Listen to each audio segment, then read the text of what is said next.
भाजपा ने दूसरी बार आप पर भरोसा जताया है। 2018 में कांग्रेस के टिकट पे चुनाव लड़े थे, सिंधिया समर्थक है आप, कांग्रेस की सरकार गिराने में बड़ी भूमिका निभाई थी। तीसरी बार मैदान में क्या कहेंगे? देखिए, एक तो अब क्या है, एक कार्यकर्ता भारतीय जनता पार्टी का कार्यकर्ता है, समर्थन सब मिलकर अब एक भारतीय जनता पार्टी कार्यकर्ता होने के नाते भारतीय जनता पार्टी ने जो दूसरी बार विश्वास जताया है, निश्चित रूप से रात दिन जनता के लिए काम किया है, उनके सुख दुख में काम आए हैं। चाहे विकास कार्यों की बात हो, चाहे जन कल्याणकारी योजनाओं को एक एक परिवार तक पहुंचाने की बात हो, भारतीय जनता पार्टी ने और भारतीय जनता पार्टी के जनप्रतिनिधियों ने, हम सब ने किया है। और निश्चित रूप से जो विश्वास मुझ पर किया हुआ है, मैं शीर्ष नेतृत्व को धन्यवाद देते हुए इस बात का विश्वास दिलाता हूं कि हम पिछली बार जितने मतों से जीते थे, उससे कहीं अधिक मतों से हाटपिपलिया विधानसभा भारतीय जनता पार्टी का परचम लहराई। यह कृषि आधारित पूरा आपका विधानसभा क्षेत्र है, लेकिन शिक्षा, स्वास्थ्य और रोजगार में पिछड़ा हुआ है। किन मुद्दों को लेकर जनता के बीच जाएंगे? सिर्फ एक दो तीन चीजें नहीं थी। कृषि आधारित अगर है तो कृषि में सिंचाई की भी कमी थी। शिक्षा की बात करें, चाहे हमारे स्वास्थ्य की बात करें, निश्चित रूप से हम मानते हैं कि भारतीय जनता पार्टी के आने के पहले एक बात, और दूसरी बात, मुझे जवाबदारी मिलने के पहले तक हाटपिपलिया विधानसभा पिछड़ी विधानसभा की गिनती में पूरे मतलब उन्होंने जो काम किया, जनता ने उनको रास्ता इसलिए बताया कि उन्होंने काम नहीं किया, और आज नहीं काम किया तो पूर्व मंत्री दीपक जोशी ने हाटपिपलिया में कोई बिल्कुल अगर काम किया होता तो आज भी वो यहीं रहते हैं, और चले गए। जब जनता की सुनी नहीं तो जनता अब उनकी नहीं सुनने वाली है।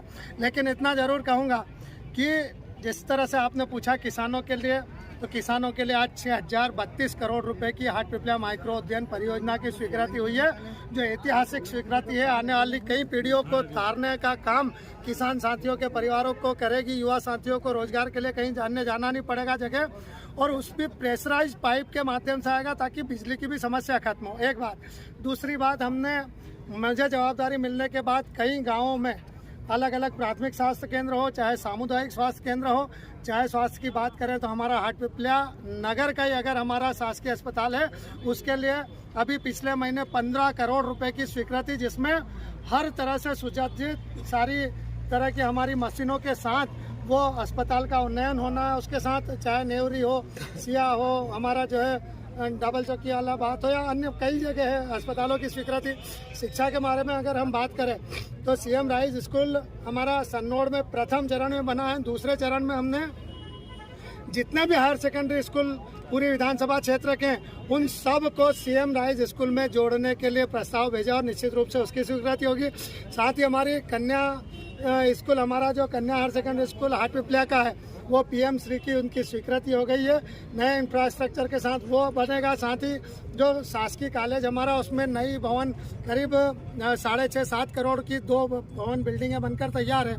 इसके अलावा भी हमारे आने वाले समय में कई योजना, जो स्वास्थ्य की बात हो, चाहे शिक्षा के मामले में, और सबसे बड़ी बात पीने के पानी की मूलभूत समस्या बात करें तो पीने के पानी की जितनी बड़ी समस्या हमारे क्षेत्र में थी, कई बार झगड़े होते, नगर पंचायत सहित करीब 125 गांवों के लिए तो मां नर्मदा जी का पीने का पानी, फिल्टर पानी घर घर में नल के माध्यम से पहुंचेगा। साथ ही प्रत्येक गांव में हमने नल जल की योजना स्वीकृत कराई, सब जगह काम चल रहा है। उनके लिए भी स्थायी गर्मी में पानी पीने का उपलब्ध हो सके, ये व्यवस्था होगी। इसके साथ सैकड़ों सड़कें, छोटी मोटी कम है नहीं, सैकड़ों सड़कें, पुल पुलिया, स्टाफ डैम, छोटे बड़े बैराज डैम हो, चाहे बिजली की समस्या हल करने के लिए करोड़ रुपए कई ट्रांसफार्मर। मुझे बताइए कि नामांकन आज आपने शुभ मुहूर्त में भरा, अपनी जीत को लेकर क्या कहेंगे आप? जीत हम पिछली बार से कहीं अधिकतों से जीतेंगे, ये हमारा विश्वास है। राजवीर सिंह बघेल एक बार फिर आपके सामने। राजवीर सिंह बघेल, एक अहम सवाल ये है कि भाजपा सरकार में मंत्री रहते हुए दीपक जोशी ने कोई काम नहीं किया, ऐसा आपका कहना है? बिल्कुल, निश्चित रूप से अगर काम करते तो जनता उनको घर नहीं भेजती। एक बार फिर राजवीर सिंह बघेल आपके सामने है, दूसरी बार उनका सामना करेंगे आप? क्यों नहीं करेंगे, हमने फॉर्म भर चुके हैं, वो अपना फॉर्म भरे। और सामना करने वाली बात मैं बता दूं, अभी हमारे दूसरे पत्रकार साथी ने पूछा था कि चुनौती, वो उनके परिवार के भी वरिष्ठ यहाँ पर, उनके पिताजी भी यहाँ 15 साल रहे हैं। साथ ही कांग्रेस की सरकार भी पूरे 60-65 साल तक रही है, पर हाटपिपलिया विधानसभा को एक भी बड़ी सौगात कभी कांग्रेस पार्टी द्वारा नहीं दी गई है।